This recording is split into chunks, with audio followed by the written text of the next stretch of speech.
midnight. I'm Rod Sterling. You're listening to the Zero Hour. Suspense. I'm the Whistler. Yours truly, Johnny Dollar. Who is it? The Fat Man. Presents The Man Called X. The Mysterious Traveler. Another journey into the realm of the strange and terrifying. I hope you will enjoy the trip, that it will thrill you a little and chill you a little. So settle back, get a good grip on your nerves. Where are we going? You'll find out when we get there.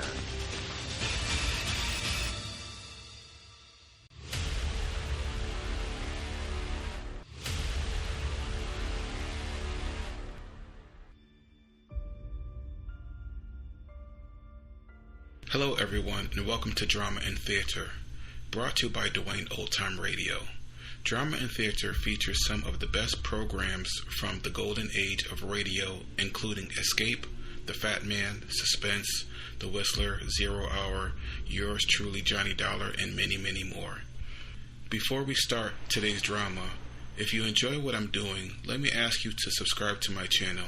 Subscribing is 100% free, and you will receive notifications on new posts. Lastly, if you have a moment, write a short 1 or 2 sentence review or give a rating on your preferred podcast service. A positive review or rating would help me out a lot. And now, on to the drama, and thank you for your support as always.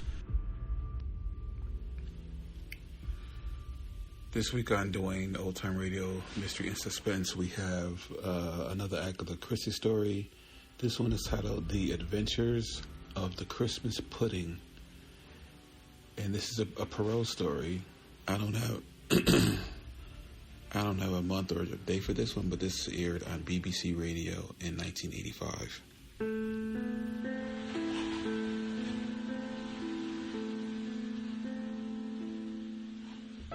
A good old English Christmas, Monsieur Poirot, in the depths of the countryside. Logs crackling in the open fire, the Christmas tree, the crackers, the turkey, and, of course, the traditional Christmas pudding.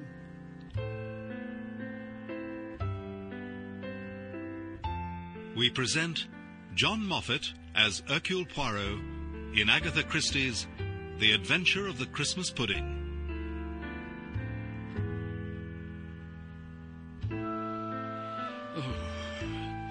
I have never cared for the English winter. It is cold and damp and dark. Over the years, I have learned that the only way to survive is to shut myself up in my apartment with the radiators turned up and draft excluders everywhere. So, you can well imagine my horror when Mr Jesmond, that most polished and discreet of diplomats, actually proposed that I should spend Christmas in an English country house.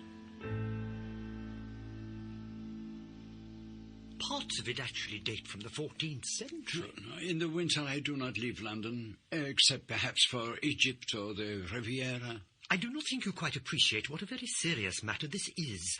The future of His Highness, and indeed of his entire country, rests in your hands. By Mr Jesmond's side sat an olive-skinned young man who gazed down at his well-polished shoes with an expression of the utmost misery. Let me, to employ a rather tiresome phrase, put you in the picture. His Highness, as I'm sure you are aware, is the only son of the ruler of a state whose interests have always accorded with those of Great Britain.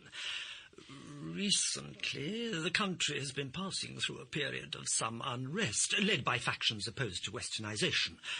A public scandal would inevitably play into the hands of the forces of disorder and revolution. His Highness has my heartfelt sympathy, but what has this to do with... His Highness has recently become engaged to a young woman of his country, and on the occasion of their marriage, she is to be given a precious ruby, centuries old, known as the Heart of Fire. The Heart of Fire? I believe I have heard of it.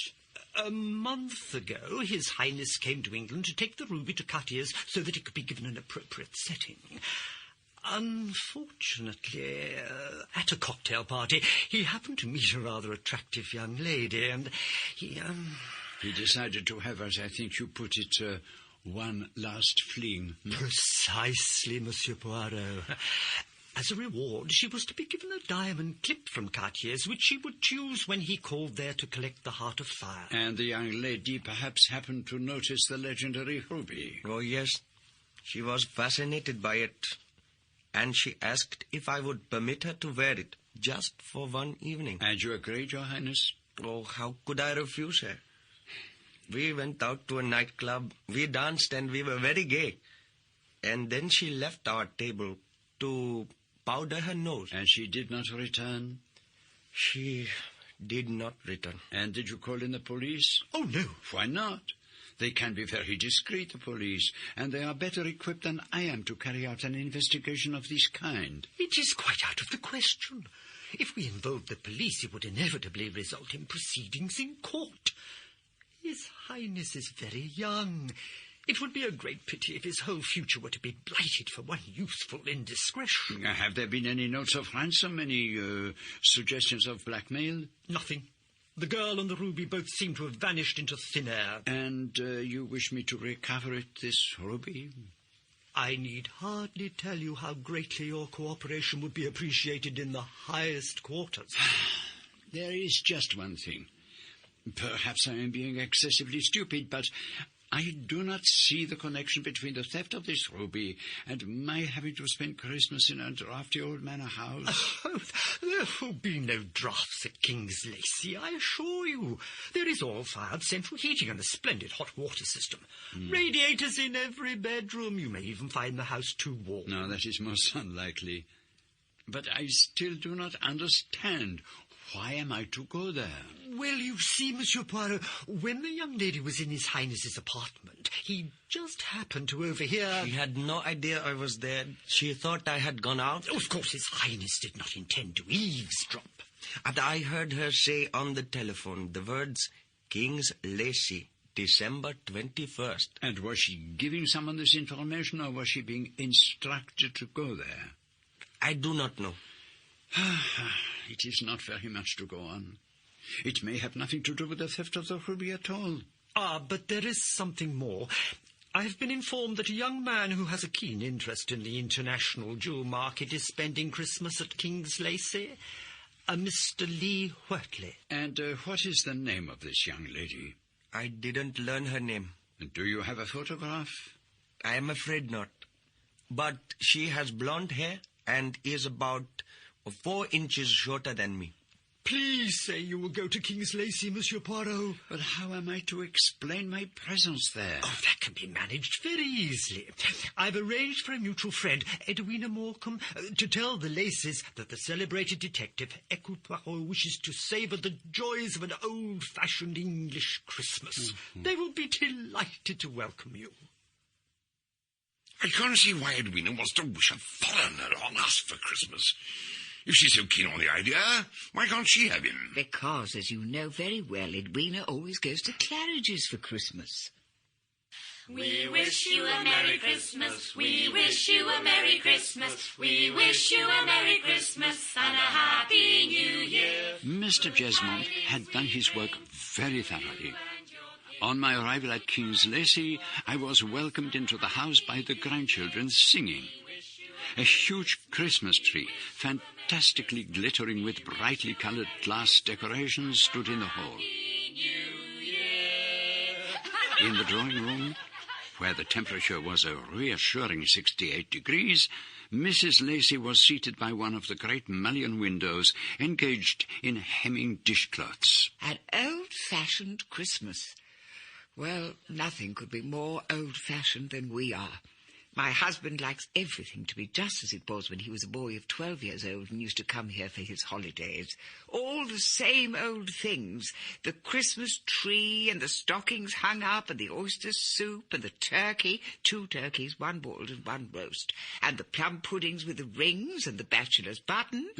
Pardon, madame, but I do not quite... Oh, they're silver charms, cooked inside the pudding. Inside the pudding? And we have all the old desserts, of course, the Elvas plums and Carlsbad plums and almonds and raisins and crystallized fruit and ginger. But I'm beginning to sound like a catalogue from Fortnum and Mason. You stimulate my gastronomic juices, madame. And do you have a great many people staying here? Oh, no. It's really only the family. My granddaughter Sarah and my grandson Michael and Bridget, who's my great-niece, and Diana, who's a cousin. The poor girl's a widow and she's only 22. She particularly asked if she could come and stay with us. And there's David Welling, who's an old family friend. Was one of these young women the girl who had stolen the Heart of Fire? Was it perhaps Sarah, who I had already noticed was blonde and rather provocatively attractive? To tell you the truth, Monsieur Poirot, we are having rather a problem with Sarah. I don't know why I should want to tell you about it. After all, you're a complete stranger. And a foreigner. But perhaps that makes it easier, in a way. What is it that troubles you, Mrs. Lecce? Our son was killed in the war, and my daughter-in-law died when Sarah was born, and so the child was brought up by us. Unfortunately, Sarah has got in with what I believe they call the coffee bar set.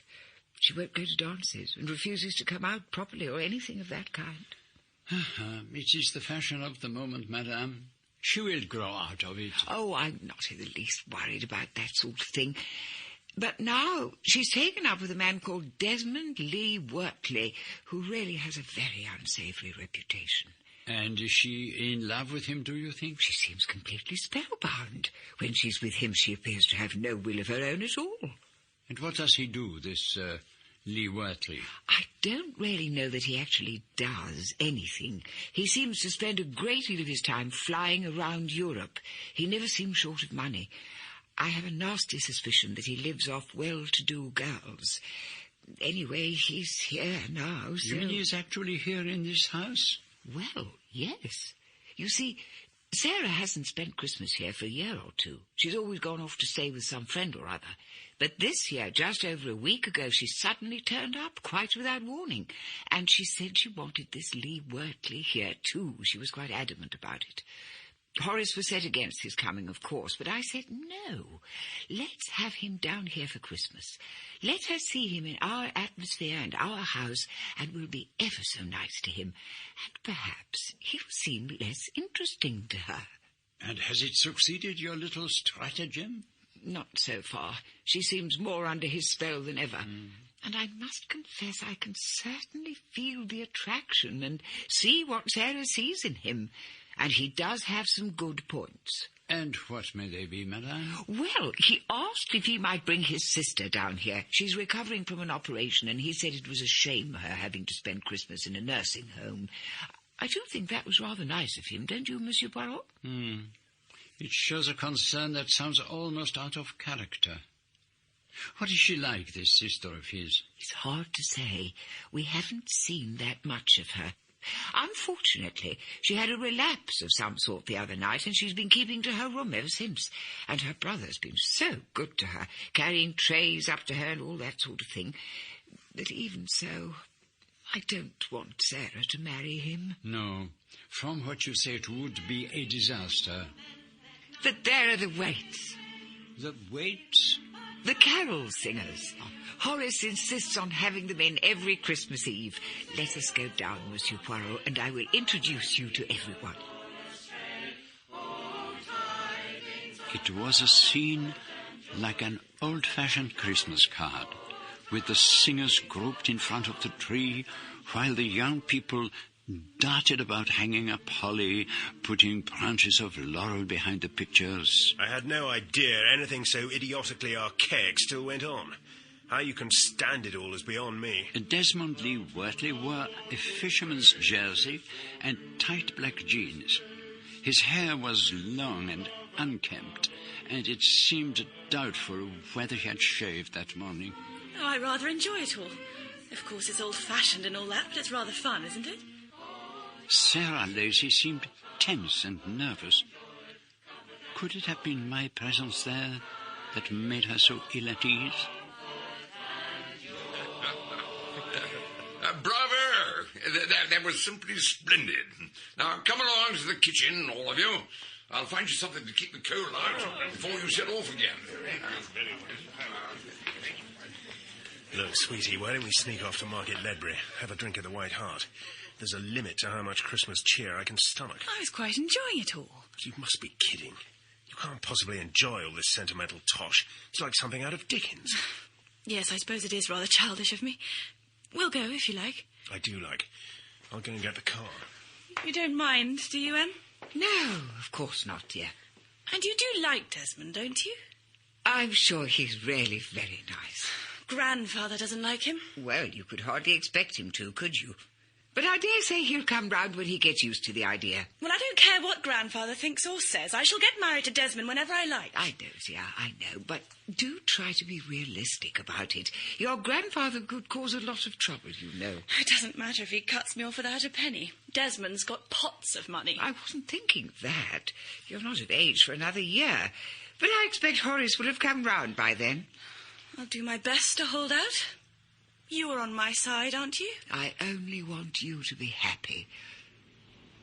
But here's Mr. Lee Wortley with a car.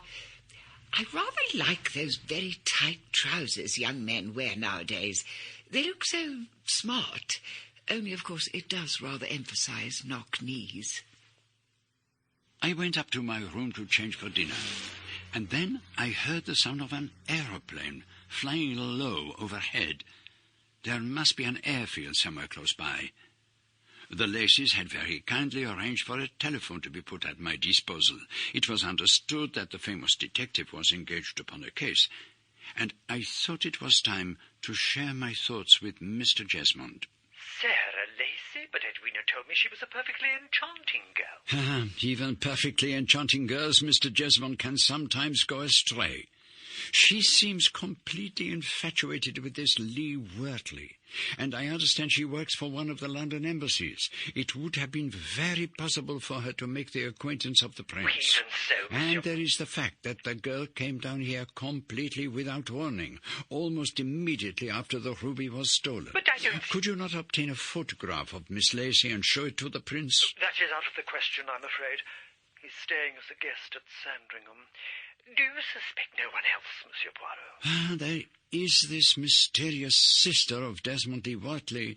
She intrigues me, I must admit. Why does she insist on remaining in her room? But surely he didn't have to drive the girl all the way down to King's Lacey. She could simply have handed the ruby over to him in London. Clearly there is something in this business that I do not understand. Surely by now one of these young ladies must have given Lee Wortley the ruby. Then why does he remain? Particularly with Hercule Poirot in the house. You are hardly a man to pass without notice. And there is something else.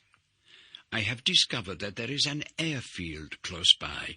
It would provide him with an easy means of escape to the continent. Find out, I beg you, its exact location. I will see that it's kept under constant surveillance. And now tell me, how are you enjoying your English Christmas? I settled myself in a quiet corner of the library to await the dinner gong. There was a high back to my chair, and when Bridget and Michael came in, they had no idea that I was sitting there, listening to their every word. It's going to snow, all right. I bet we have a couple of inches by tomorrow evening. I've been hoping and praying we might have a white Christmas. We could build a snowman. And make it look like Monsieur Poirot. I think there's a big black moustache in the dressing-up box. I've got a much better idea. Why don't we put on a show for him? What kind of a show? We could arrange a murder for him, make him feel at home. A body in the snow with a murderer's footprints. I'll be the body. Daddy, it's got to be a girl. A beautiful girl lying lifeless in the snow. And I can wear my red pyjamas. Red pyjamas won't show bloodstains, and we've got to have bloodstains. They've got white facings. We can daub the blood on them. But we'd better not do it tomorrow. I don't think Grandfather would like us to muck up Christmas Day. Oh, Boxing Day, then? Yes, that would be perfect. It'll give us time to arrange it all and to find some props. I wonder if Grandfather would mind if we borrowed one of his daggers. Dinner that night was mercifully light, for everyone was fully occupied in completing the preparations for the following day. Christmas presents had been laid out beneath the tree, and a bough of mistletoe hung from the ceiling. It's all so childish, as if kissing needed encouragement. Now, who's going to brave the snow and attend midnight mass? Well, don't look at me, Mrs. Lacey. I can't imagine anything more tedious. Come on, Sarah. Let's see if we can find a few records to dance to, if there are any that aren't positively antique. Are you going, Em? No, I've still got the stockings to do. But Bridget and Michael are going, and David and Diana. Are you sure you don't want to go? Come on, Sarah. No. That's all right. I'll stay here with Desmond.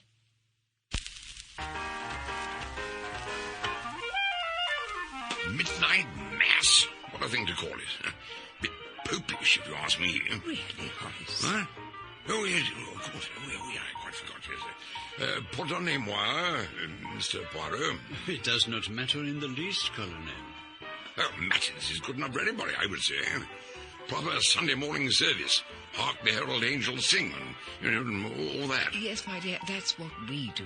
But the young ones enjoy the midnight service. I think they find it rather exciting. Well, Sarah, that fella of hers weren't at all excited at the prospect. Well, there I think you're quite wrong, Horace. Sarah really did want to go, but she didn't want to say so. Beats me why she cares what he wants.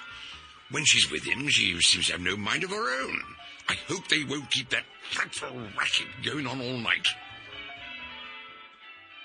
It was time to retire. My bedroom was well provided with radiators, and my bed was, of course, a four-poster. A note was lying on the pillow. Don't eat none of the plum pudding. One who wishes you well. Huh. How very unexpected. A very happy Christmas to us all. Happy Christmas!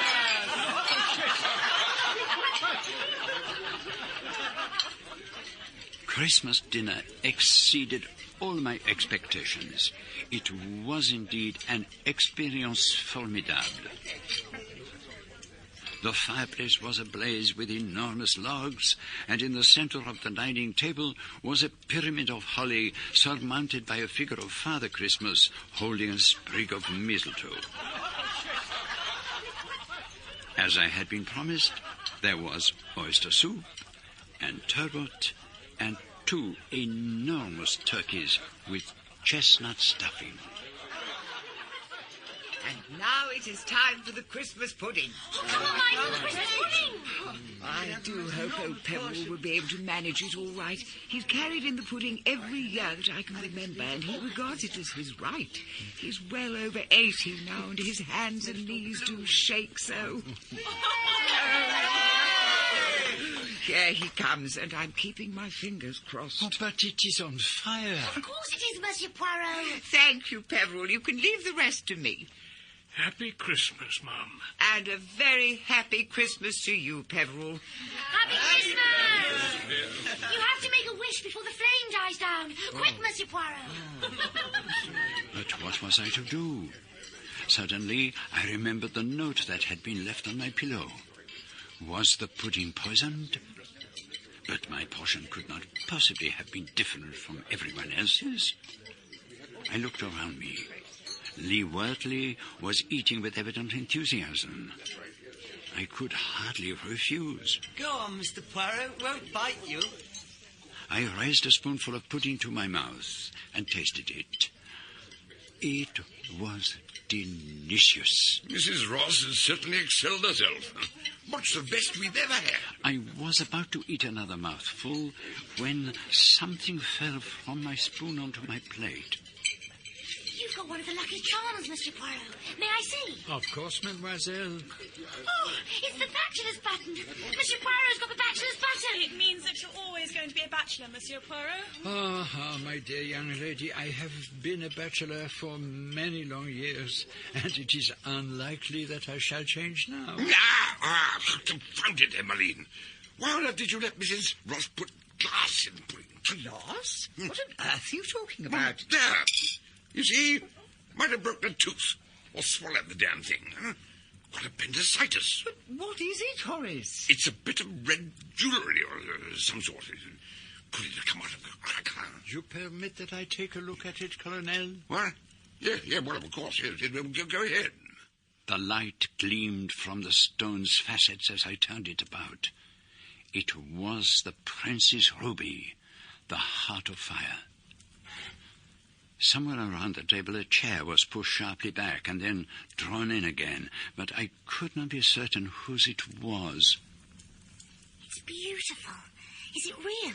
Don't be an ass, Bridget. If it was real, it'd be worth thousands and thousands of pounds. I glanced round the table, but Sarah was examining a charm she had found, and Desmond Lee Wortley was gazing out of the window. I dropped the stone into my pocket. The older members of the family crept upstairs for a greatly needed siesta, but I wanted to find out about that Christmas pudding, and I made my way to the enormous old-fashioned kitchen to pay my compliments to Mrs. Ross. I'm glad you enjoyed it, sir. Enjoyed it? But you are a genius, Mrs. Ross. Never have I had such a wonderful meal. And the Christmas pudding, magnifique. Oh. That must have been a homemade recipe, surely, not a bought one. That's most perceptive of you, sir. For years, Mrs. Lacey has had her puddings delivered from a London store. But this year, something must have gone wrong with order. And by the time she had realised what had happened, it was too late. Oh, Mrs. Ross, she says, do you think you could help us out? Well, this was only just before Christmas, and a good pudding ought to be made weeks before, and then allowed to wait. So when did you actually make the pudding, Mrs. Ross? 4 days ago, sir. But I still kept to the old custom. Everyone in the house had to have a stir at pudding and make a wish. And so they all came into your kitchen? Oh, yes. Master Michael and Miss Bridget and Miss Sarah and Mr. Welling and Miss Diana and Miss Lee Wortley all had a stir and a wish. Miss Lee Wortley? Mm-hmm. And what about her brother, who does not care for the old Christmas customs? Did he stir the pudding? Oh, no, sir, he wasn't here. He didn't come down till following day. But I understood that he had driven his sister down here. Oh, no, sir. She came in a chauffeur-driven car, all wrapped up, she was. Oh. She seemed all right first day or two she was down here, but the moment Mr. Lee Wortley arrived, she took bad again, and she's been confined to her room ever since, with him waiting on her hand and foot. Got up too soon after her operation, I expect. What kind of girl is she? Does she resemble her brother? Not as far as I could tell, sir. Her hair was all dark and lifeless looking, and she wore lots of makeup. I suppose she was trying to cover up that she still looked so poorly. And do you make just the one pudding, Mrs. Ross? Oh, no, sir. I always make 4. 2 large ones and 2 smaller ones. The other large one I planned to serve on New Year's Day, but as it happened, that was the one we had for Christmas dinner. Oh, and why was that, Mrs. Ross? Well, sir, we have a special Christmas mould, a china one with holly and mistletoe on top, and Mrs. Lacey wanted to have Christmas Day pudding boiled in that. But when Annie was getting it down from Chelfant larder, she slipped and dropped it, and it shattered. Well, I couldn't serve that, could I? So we had to have New Year pudding instead. How very interesting. Now, you will permit me to give you a little acknowledgement of my appreciation? Oh, well, that's very generous of you, sir. And I wish you a very happy Christmas and a prosperous New Year.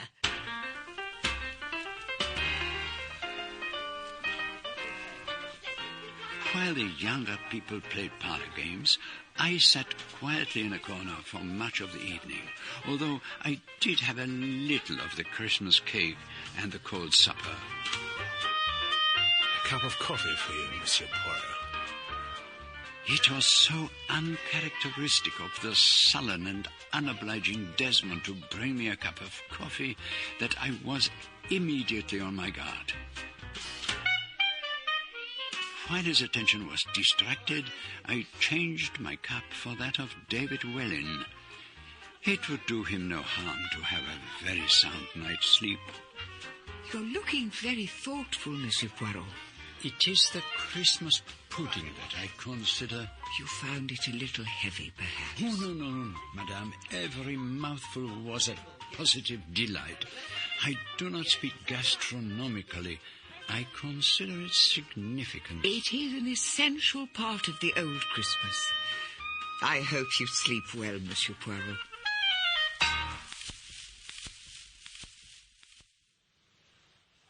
But I did not go to sleep. I retired to bed and waited.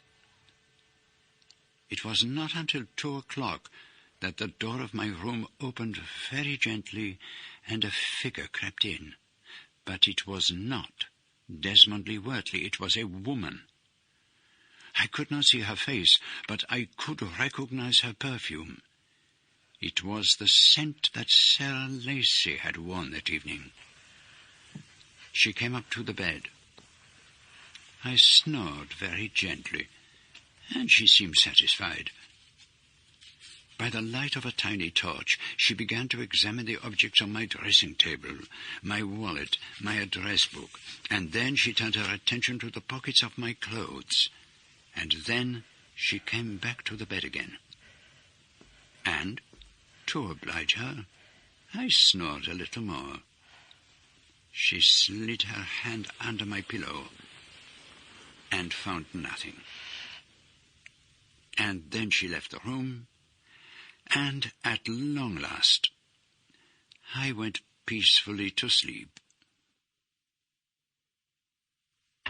Monsieur Poirot! Monsieur Poirot!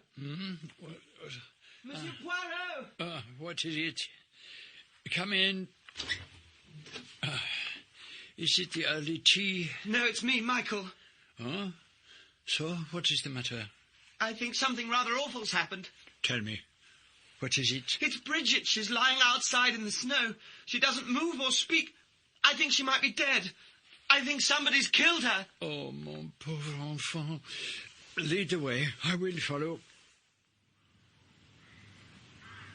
There. You see? What do you think, Monsieur Poirot? Oh, mon Dieu. It is like something on the stage. Yes, it doesn't seem real somehow, does it? And do you see the footprints? Yes, we must be careful not to disturb the footprints. Well, that's why I wouldn't let anyone go near until you'd seen her. I thought you would know what to do. All the same, first we must see if she is still alive. Now stay here. I will approach from the other side so as not to disturb the footprints. They are very clear.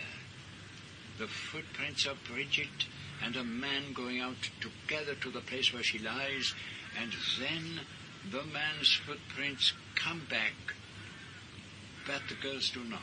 They must be the footprints of the murderer. Exactly. A long, narrow foot with a rather peculiar type of shoe. Now, who have I seen wearing shoes that would make that kind of print? What on earth's going on? What's happened to Bridget? It looks as if she's been... Yes. It looks like murder, does it not? But who on earth would want to kill her? It's unbelievable. There are many things that are unbelievable. Now, let me see. Is this another of your silly stunts? We were just having a bit of a rag, but... Oh, mon Dieu. But it is true. What do you mean? We must send for the police at once. One of you must telephone them immediately. I think it's time to come clean, Monsieur Poirot. We thought we'd lay on a Christmas murder for you, just to make you feel at home. I hope you're not angry, sir. Come on, Bridget. The game's up. You must be half frozen to death already. She does not seem to hear you. You are certain this is a joke?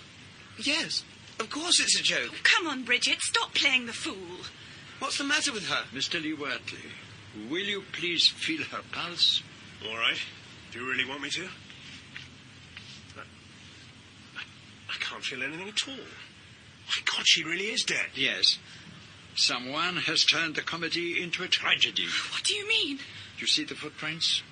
The set that go and return bear a strong resemblance to the prints you made coming here, Mr. Lee Wortley. But why the devil should I want to kill Bridget? I wonder. She's clutching something in her hand. What is it? It's that damn thing out of the Christmas pudding. Are you sure? Of course I'm sure. See? You should not have picked it up.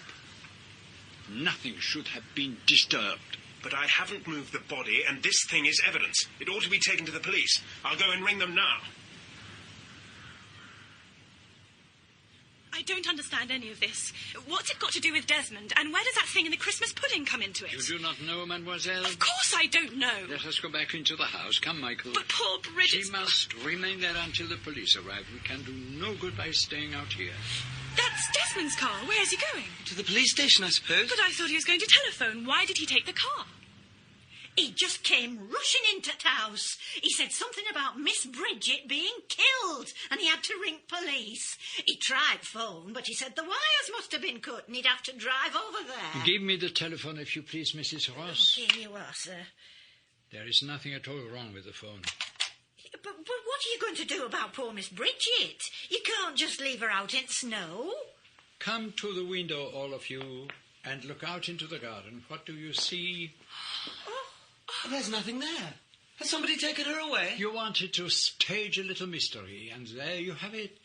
The case of the disappearing body. Do you mean to say you've been having me on all this time? Mrs. Ross, will you be so kind as to take a tisane up to Miss Bridget's room and to assist her to remove the tourniquet on her arm? It must be rather painful by now. Oh, of course, Mr. Poirot. Nice cup of tea. So you knew all along? I heard you planning your little divertissement on Christmas Eve. Last night I went to Mademoiselle Bridget and told her I knew all about it.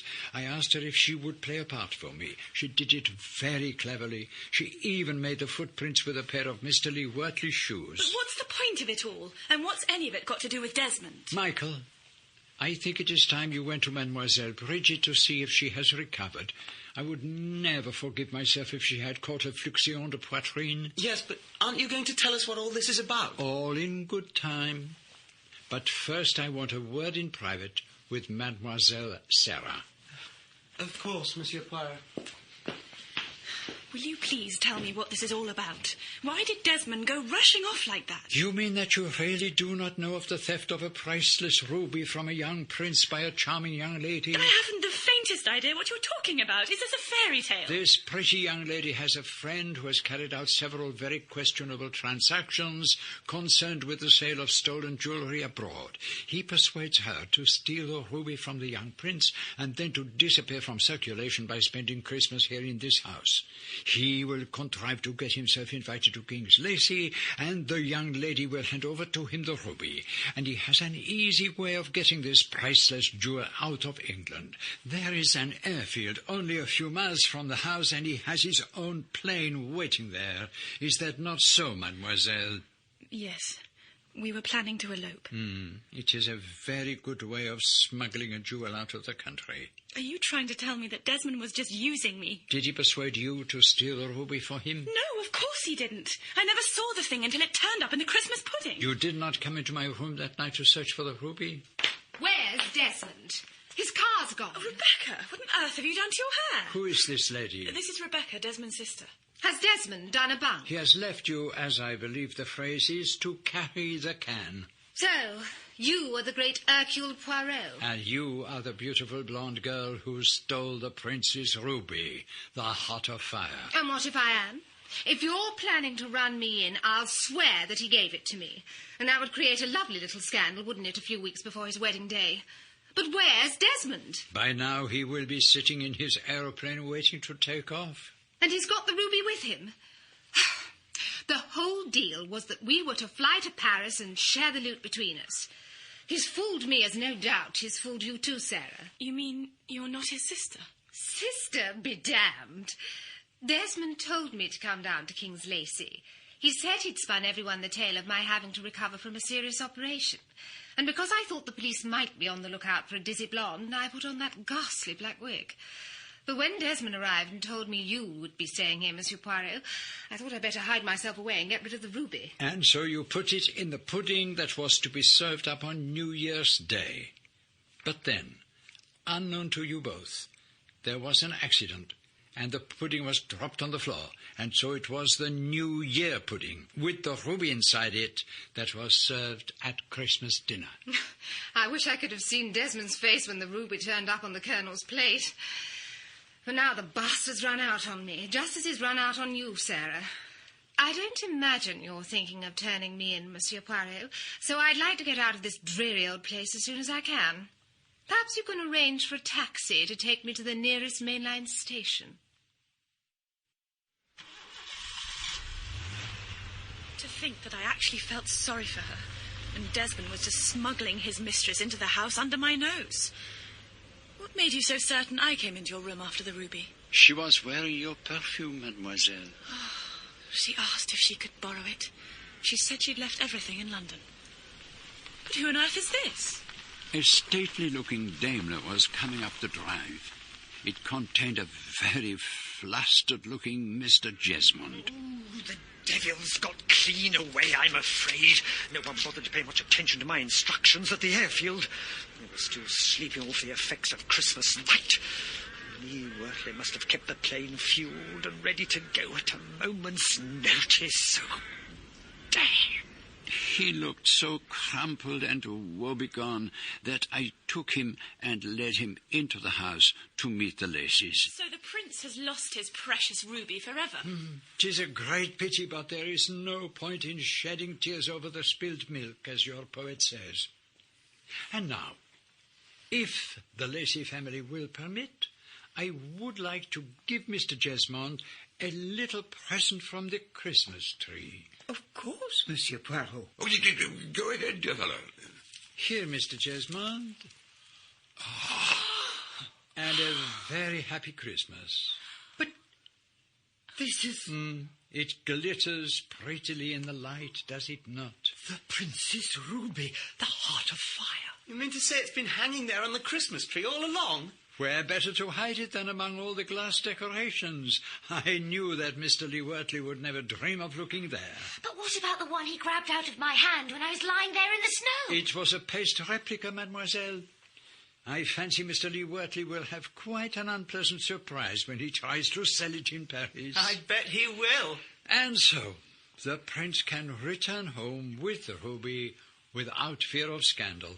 We are all greatly in your debt, Monsieur Poirot. A major scandal has been averted. So all ends well. Except for me. Oh, no, Sarah.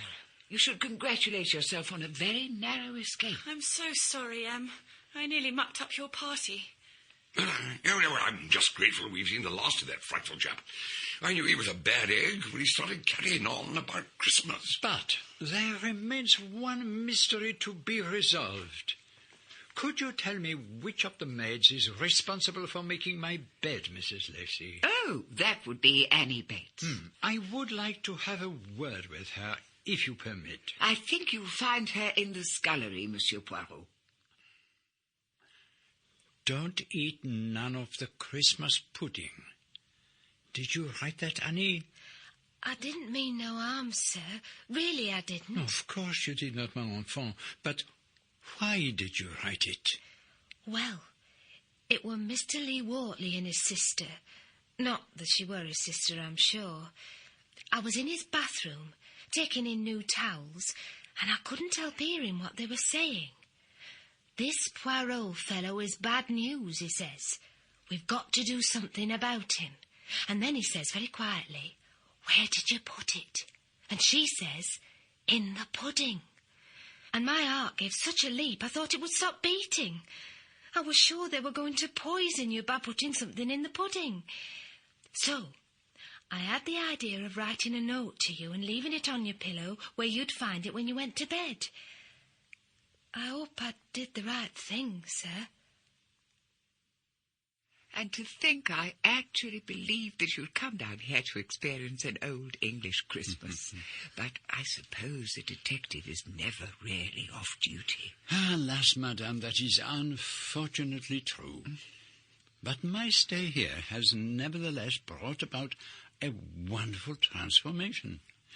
I used to be like your Scrooge and say that Christmas was all humbug. And now? Now? I think I could make a habit of it. Then you must come again next year. We can play all the old Christmas games. Hunt the Slipper, Dom Crambo, Snapdragon, and we could have recitations. And M's speciality is Christmas Day in the workhouse. I do a magnificent wreck of the Hesperus. I shall look forward to it. But please, if you would be so kind... What, my dear fellow? Let Mrs. Ross do the pudding. I cannot imagine Christmas without it.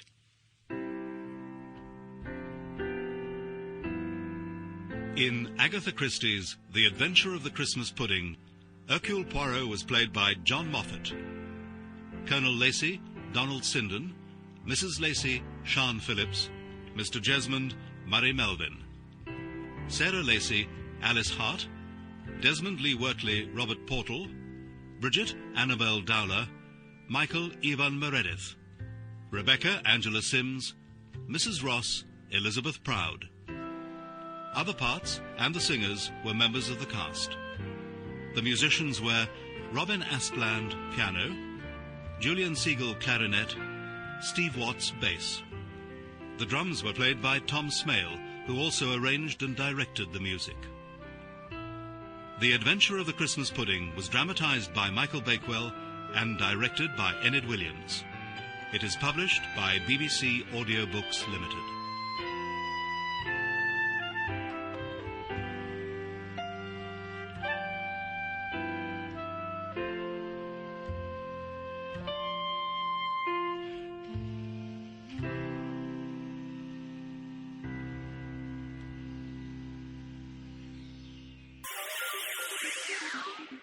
Thank you for listening to and showing your support for my podcast. If you would like to receive notifications of when new episodes are posted, please subscribe to my channel. Subscriptions are 100% free, and they really help me get an idea of how I'm doing. Well, hope you enjoyed, and until next time, stay safe, wish you well, and as always, peace.